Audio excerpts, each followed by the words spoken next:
Two people can earn the exact same salary and still end up in completely different lives. One reaches his 40s with savings, investments, peace of mind, and options. The other reaches the same age, tired, behind on bills, dependent on the next paycheck, and wondering where all the money went. Same city, same economy, sometimes even the same income. So what creates the gap? It's not luck, it's not intelligence, and it's definitely not just salary. The real difference is hidden in a few financial rules most people hear, but very few actually follow. Let's call our example this guy. At first, this guy looked like everyone else. Average income, average life. Nothing about him looked rich, but 10 years later, he wasn't living like everyone else anymore. And the reason was simple. While most people kept making emotional money decisions, this guy followed a different set of rules. Rule number 1, rich people do not become broke at a higher level every time they get a raise. Poor people often do. This is one of the biggest traps in personal finance. Someone earns more, and suddenly they need a better phone, a better car, more branded clothes, more eating out, more lifestyle, more pressure. Their income goes up, but their freedom doesn't. They're still stuck, just with more expensive habits. This guy didn't make that mistake. When he earned more, he did not immediately upgrade his identity. He understood something dangerous about lifestyle inflation. It feels like progress, but many times it's just more polished poverty. While other people celebrated raises by increasing expenses, this guy quietly widened the gap between income and spending. That invisible gap became savings. Those savings became investments, and those investments later became options. Most people don't stay broke because they earn too little. They stay broke because every increase in income disappears into a more expensive version of the same life. Rule number 2, rich people buy breathing room before they buy status. Poor people often do the opposite. Most people think money is for showing improvement. This guy thought money was for creating safety. That changed everything. Before trying to look successful, he made sure he was becoming stable. He built an emergency buffer. He wanted a few months of peace sitting in the bank before chasing anything flashy. Because he understood a harsh truth. One emergency without savings can destroy years of progress. A medical bill, job loss, family issue, broken vehicle. These things don't ask for permission. And when they hit someone who has no breathing room, that person starts borrowing, panicking, and making desperate decisions. This guy didn't want one bad month to control his entire future. So while others were buying things to impress people who barely cared, this guy was buying peace. And peace is one of the most underrated forms of wealth. Rule number 3, rich people pay themselves first. Poor people pay everyone else and hope something remains. This is where many people lose the game without realizing it. Salary comes in, and immediately money starts going out. Bills, food, shopping, random spending, online orders, little treats, subscriptions no one even remembers signing up for. Then at the end of the month, people say, I'll save next month. But next month looks exactly the same. This guy broke that cycle. The moment money entered his account, a part of it left for savings and investing before life could consume it. He didn't trust motivation. He trusted systems. That's the difference. Most people try to save what is left after spending. Rich-thinking people spend what is left after saving. That one shift sounds small, but over years it changes a life, because wealth is rarely built in giant, dramatic moments. It is usually built in boring, repeated transfers that almost feel too small to matter, until one day they matter a lot. Rule number 4, rich people understand that bad debt is a slow financial poison. Poor people often normalize it. Bad debt doesn't always look dangerous in the beginning. That's why it traps so many people. It can look harmless. A phone on installment, furniture on monthly payments, a bike upgrade, a vacation paid later. Small EMIs feel manageable in isolation, but stack enough of them together and now your future income is already spoken for before it even arrives. This guy saw that trap early. He asked a question most people don't ask. Is this purchase giving me freedom or stealing it from my future?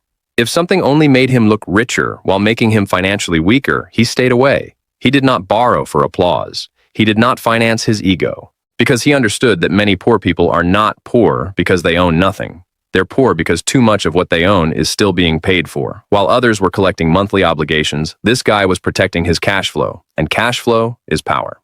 Rule number 5, rich people start investing before they feel fully ready. Poor people keep waiting for the perfect time.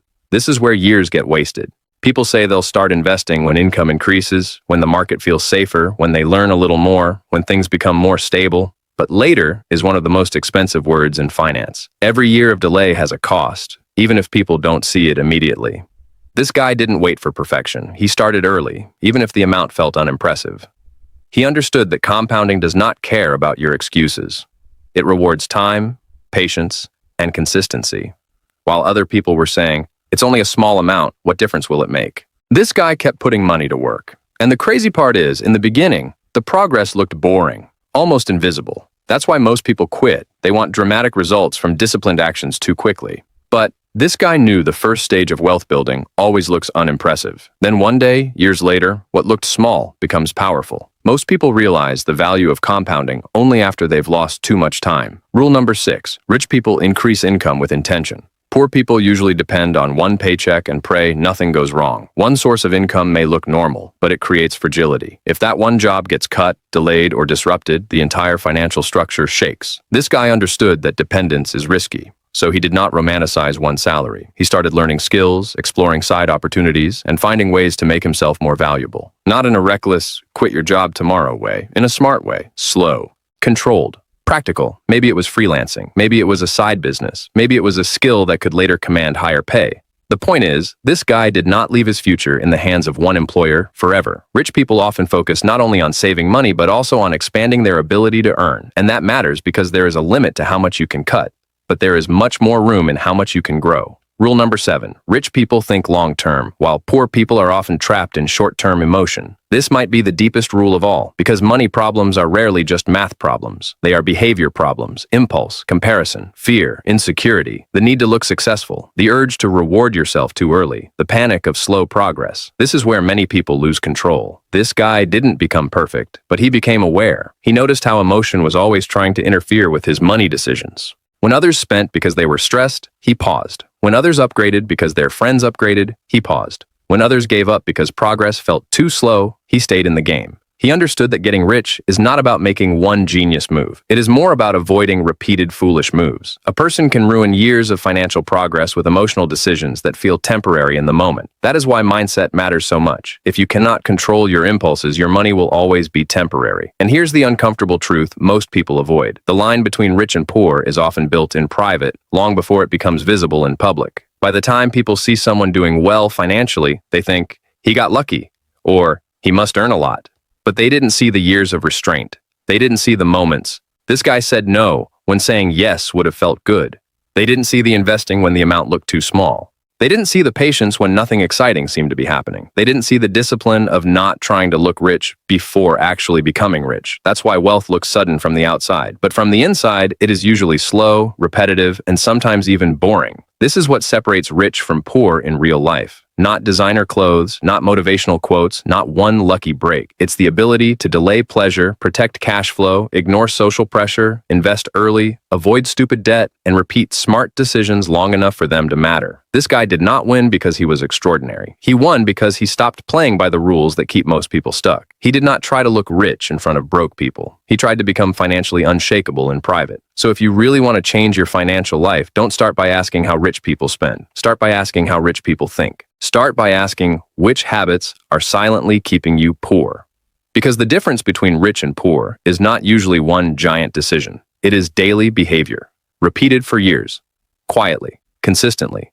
And that means the gap does not begin in your bank account. It begins in your choices. Start with just one rule today, not next month, not when life becomes easier, today. Because the difference between rich and poor is not talent. It's decisions repeated daily. And if this guy can change his life with those decisions, so can you.